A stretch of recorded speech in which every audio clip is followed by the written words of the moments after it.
We could go fishing anytime we wanted to. Yeah. And as I told you before, we had our special seasons. Yeah.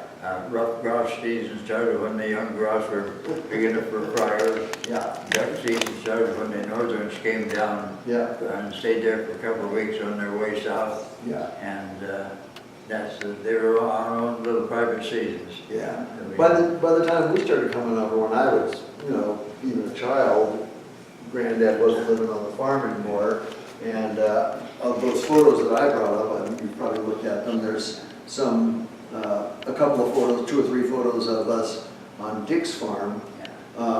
Some with Dick at the tractor, and we're sitting on his lap, 3 kids. Some with Kenneth on the tractor, and either Barry or me or Sylvia on the tractor with him. And that was probably the only time as a child that I remember seeing that farm. And then before one of the reunions, I think the last one we came to 8 years ago, we came out a day early, and you hand drew a map, which you sent to me, of how to get to from your place in Spokane up to Chewelah, where the 2 cemeteries were, where the families are buried, and then how to get from Chewelah up to Dick and Granddad's farm. And we went up there and saw all that stuff, and it was great. The stream's still there. The stream's still there. The valley, I mean, that's such a beautiful spot. I went back to the farm some 50 years after I left. It was the first time I've been back there. Yeah. And it changed so much, it just really disappointed me. Yeah. They had planted some kind of grass in the creek, and you couldn't see the creek at all. Okay. And just so many things that they had changed, I thought they just totally spoiled it.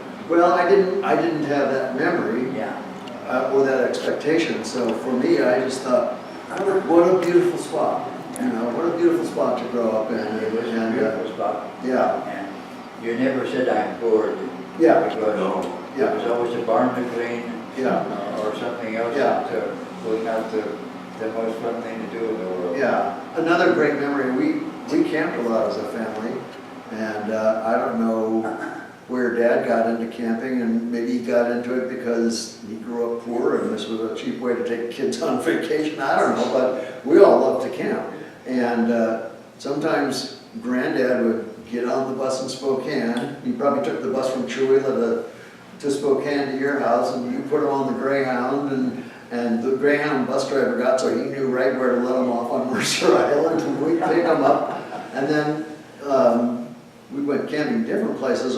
More often than not, we'd go someplace near the water, and Dad and Granddad would go off salmon fishing somewhere.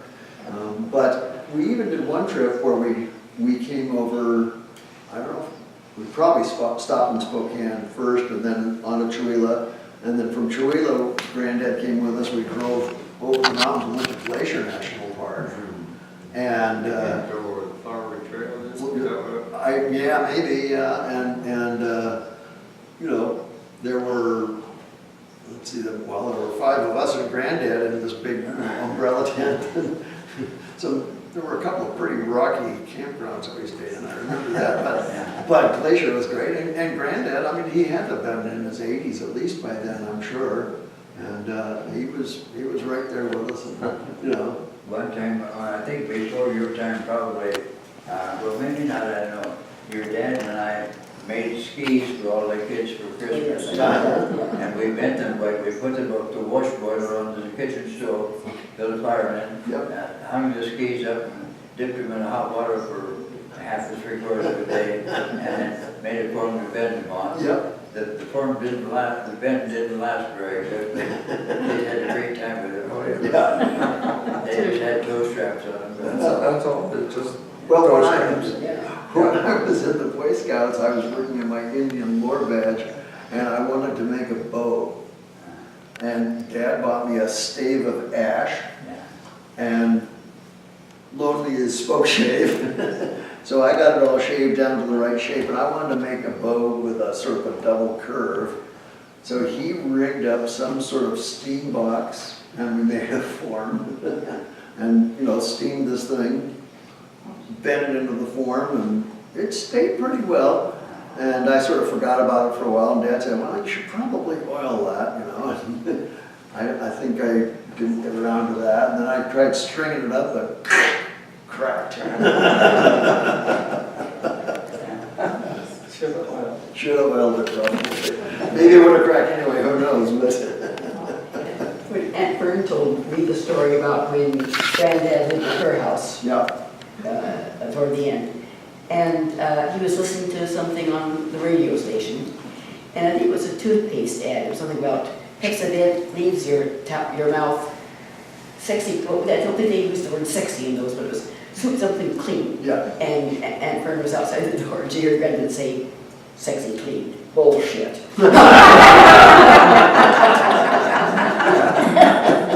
Well, I have to say, I never heard Granddad say that. It was a long journey. But you remember when we go up to Grandma and Grandma's, all of us, Beth and Kenneth, and we'd go upstairs to play that Yes. phonograph and what was it, Preacher and the Bear? Preacher and the Bear, yeah. Preacher and the Bear, I think. And Jack is every inch a Casey sailor. Jones, Yeah, Jack is every inch a sailor. yeah. yeah. We played that was every time we'd be upstairs doing that. Or if we stayed overnight, who was gonna get to sleep in the feather bed? Yes. Well, I remember 4 of us girls sleeping. We stayed in the. I'm gonna say, all the girls slept in the Crossways, feather bed. yeah. The feather bed. Then there was a 6-quart ice cream freezer. Oh, Yeah, yes. that's before they invented cholesterol. Yeah. Well, we always knew about the time that the ice cream was ready or finished, and we were there to lick the paddles. Yeah. Yeah, but I always helped crank the freezer. The freezer. So I got first crack at the paddles after. Yeah. There are times when 4th of July and things like that, we would empty that 6-quart freezer and freeze another one. Well, your folks had a We had ice house. 4-quart freezer, and my folks had a 6-quart freezer. And lots of times we'd crank them both up and Yeah. demolish them off on a Sunday afternoon.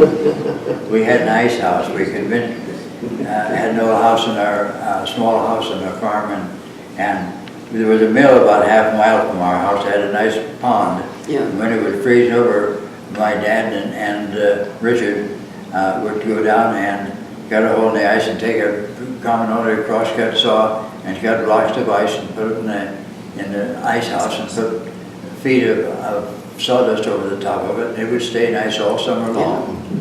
So we had our own ice, which is very, very handy. No electricity. I remember. No electricity to make it. Yeah, we had no electricity. No. I remember times when Mom and Dad went to look for new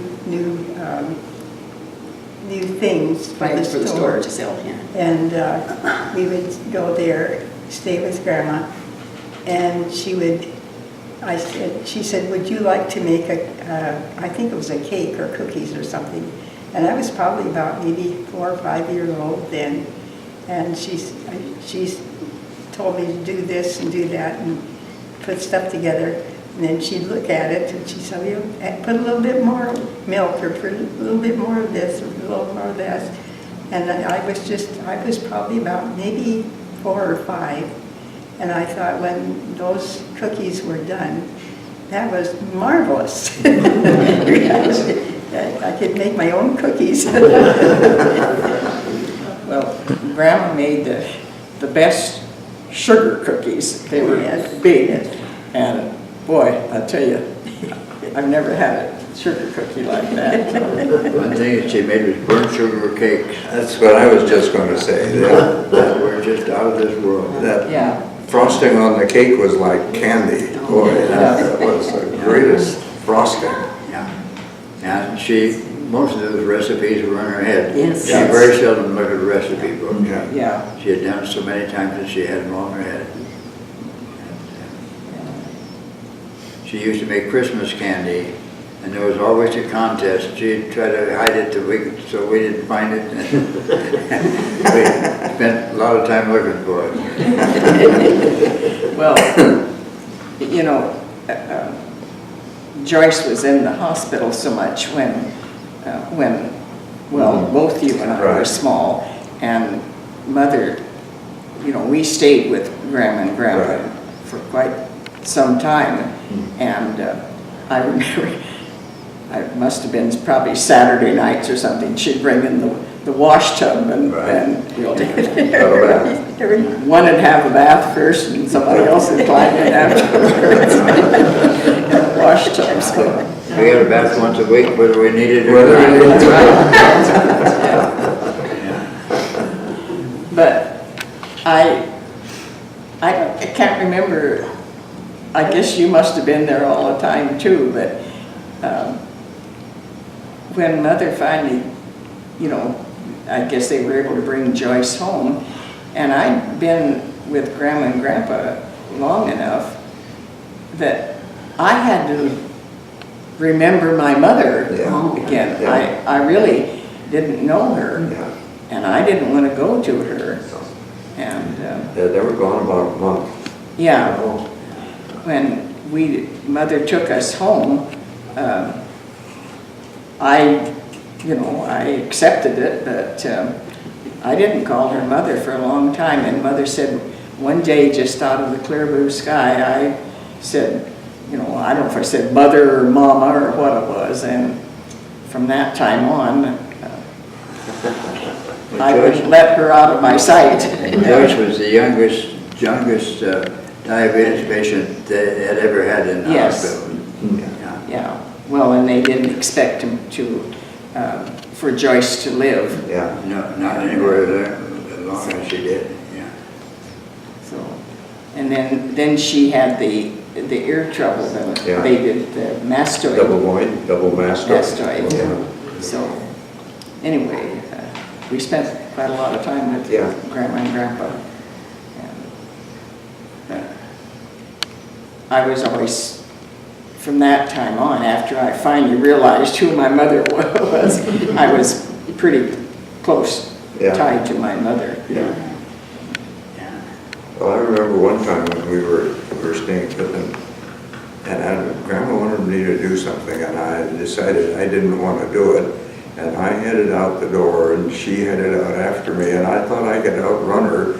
And we got somewhere a little ways away from the house, and I decided I was going to make a U-turn and head back the other way, and she cut across and grabbed me up and let me know that I wasn't supposed to run away from her. She pretty well let you know where the authority was. Yeah. But I never got punished that I didn't deserve. Yeah. So it's fair.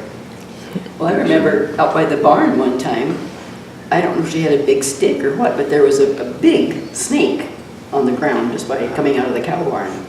And she took whatever it was and she just beat, and I always thought it was a rattlesnake, but somebody else said that it was more likely a some other kind of snake. Yeah. But any kind of snake. Bull snakes are garter snakes or bull snakes.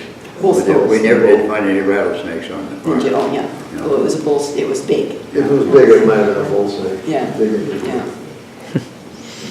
So when I was fishing along the creek, I had one eye that was always like a windshield wiper, watching for snakes. I hated snakes with a venom. Yeah. I believe in the Bible saying that woman's heel should tread on the serpent's head, and believe me, I tread on the wild serpent's head. Time I was there. But during the Depression, everybody was poor, but and we were so poor that the mice in our house would have qualified for food stamps, but still, we never went hungry. My dad always said we eat first, and if there's anything to sell, we'll sell it. But my mother would can, there'd be several hundred quarts of things in our root cellar by the end of the summer. Canned open kettle method over a hot fire when it was 90 degrees outside. And we always, this root cellar just had the right humidity so that it would stay about 40 degrees all summer and all winter. And the humidity was just right so things would keep them away in the spring. And I can remember coming home from school in the fall. Dad would dug potatoes all day long, and we'd immediately change into work clothes and go pick up potatoes till dark and haul them into the root cellar. And even as a kid, there was a great satisfaction in doing that. It just, I guess I knew this important to know that you're gonna eat the rest of winter. Yeah.